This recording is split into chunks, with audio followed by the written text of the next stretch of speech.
All right, Emmett, you just told me that the Vikings season is officially over. Dude, you have to tell me why. You have to defend that take right now. Why do you think the Vikings season is over? The reason the Viking season's over to me is quite simple. Because Christian Darrisaw went down with an ACL MCL tear and is gone for the year. And again, that doesn't sound like a big deal, right? He's an all-pro left tackle. He's a fantastic player, phenomenal player. You need him if you're the Vikings. I got some numbers from here. I did in between Pornhub searches, find some numbers for this that I think are going to be really good. So it all comes back to Sam Darnold, right? Because here's Sam Darnold's numbers with no pressure. He's not under pressure at all. He has 11 touchdowns to 4 interceptions, 75% completion percentage, 54.1 EPA, and 119.8 passer rating. All those are top 10 in their respective categories. When he is pressured, we got 53 attempts here of him being pressured. 3 touchdowns to 1 interception. Goes down. Maybe you can blame it to lack of attempts. Here's what you can't blame to lack of attempts, though. 47.2% completion percentage. A 30-point drop. And from EPA, it goes from plus 54.1 to negative 48.3. And his pass rating falls down to 75. In completion percentage and EPA, he's in the bottom third of the league. And I really want to highlight this point too, because again, it's easy to say, okay, well, they've faced a variety of teams. Can you give me examples here? Sure. Against the Rams specifically, because Christian Darrisaw went down 35 seconds left in the first half, right? So against the Rams, Darnold was pressured on 15% of his dropbacks in the first half. That's a phenomenal number. That's a fantastic. That'd be like number 1 in the league.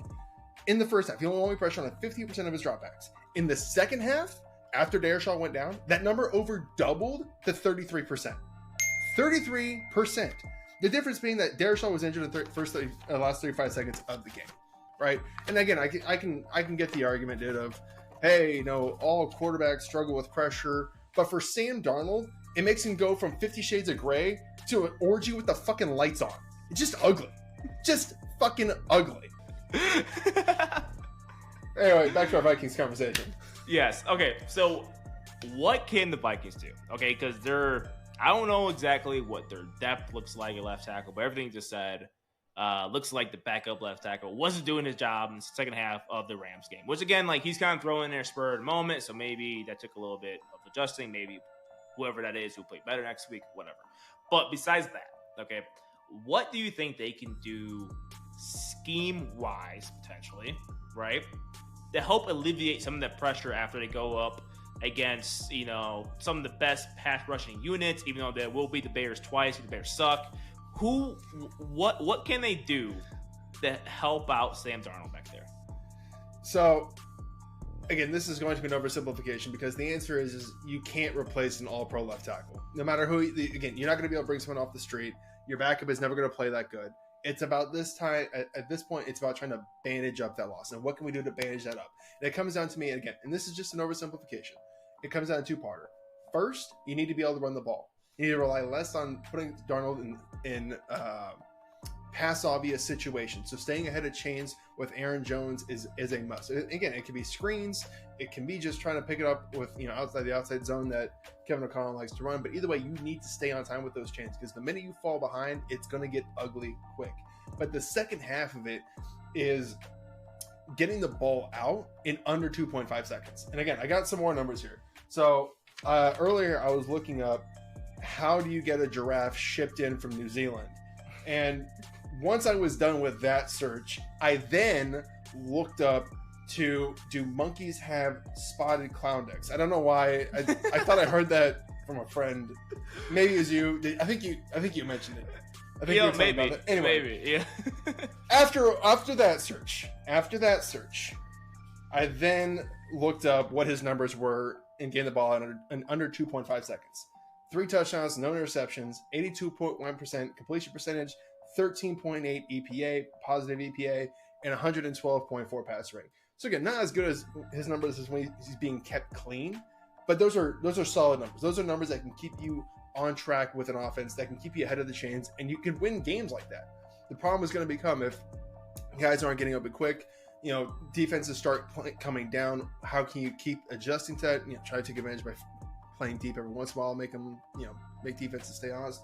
but that's the natural adjustment that needs to come from the Vikings and Kevin O'Connell to keep Sam Darnold playing as efficient as he has. You got to get the ball out in another 2.5 seconds, and you got to run screens and run the ball effectively to try to keep this pass rush at bay, or they are going to tee off on Sam Darnold.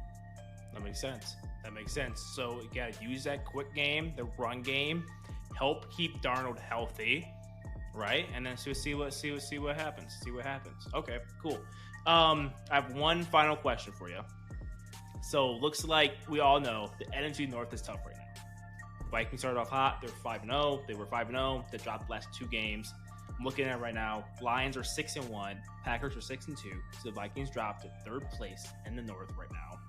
The way too early playoff look has the Vikings at the 6th seed. Okay.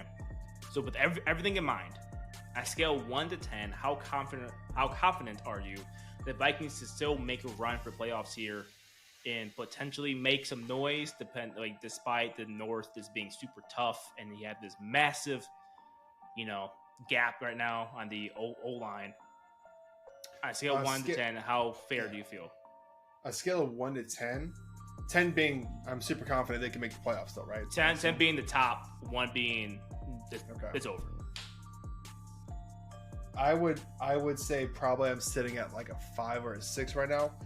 Because unfortunately the Vikings are batting a little bit of a history here too. This isn't the first time that the Vikings have started off 5-0 and then completely collapsed in the second half of the season. It's actually happened, I believe, 2 or 3 other times. So you're trying to fight that history there a little bit, even if it isn't the same team. Scars can remain. But again, you're facing against a great division. The Bears seem like they're up and coming. The Lions seem like the cream of the crop in the NFC North, and the Packers are the Packers. So again, 5 is probably as high as I can put it. 5 or 6 probably as high as I can put it, because at this point, again, you've dropped 2 games, 1 against the division opponent in the Lions too. So they have that tiebreaker as it currently stands, and you're playing. And again, the trade deadline can affect a lot of things, but we'll see. Again, I feel like a 5 or 6 is probably as good as I can give it.